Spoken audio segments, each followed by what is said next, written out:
Барлықтарыңызға сәлем достар, каналыма қош келдіңіздер. Бүгін сіздерге жаңғақтар мен кептірілген жемістердің қалай жуып кептірілу керектігін көрсетемін. Дүкеннен пайдалы жаңғақтар мен кептірілген жемістерді алғаннан кейін жуып тазалап жеуге кеңес беремін. Сату кезінде өнімдер ашық ауада болғандықтан шаң мен кірден қорғалмайды. Сондықтан пайдалы жаңғақтар мен кептірілген жемістер зиянды болмас үшін жуып тазалап жеген дұрыс. Видеоны соңына дейін қарап, каналыма тіркеліп, лайк басуды ұмытпаңыздар.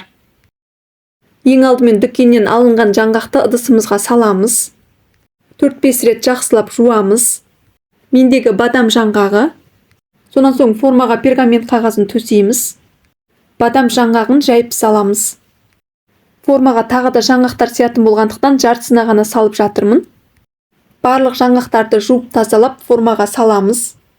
Барлық жаңғақтарды 4-5 рет қайталап жуамыз. Жаңғақтарды жуғанда өте лас су шығады. Бұл видеода өзім қалай жасаймын, сол әдіспен бөлісіп жатырмын.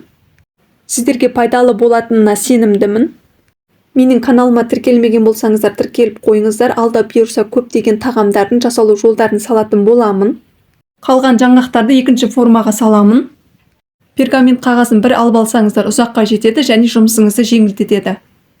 Дайын болған жаңғақтарды пешке 80 градусқа 1,5-2 сағатқа салып аламыз. Екі форманы пешке бірге салатын боламын.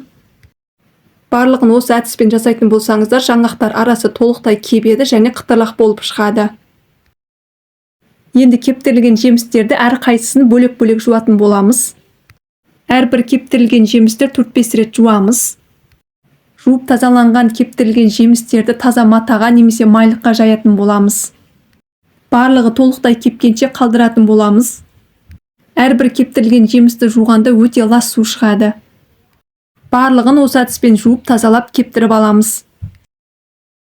Өте пайдалы әрі таза кептірілген жемістер мен жаңғақтарымыз дайын. Бұл видеода өзім қалай жасаймын, сол әдіспен бөлістім. Пайдалы таза кептірілген жемістер мен жаңғақтарды дастарханға ұсына берсеңіздер болады. Осы видео ұнаса достар, каналыма тіркеліп, лайк басуды ұмытпаңыздар. Сіздермен болған Ақжол Пан.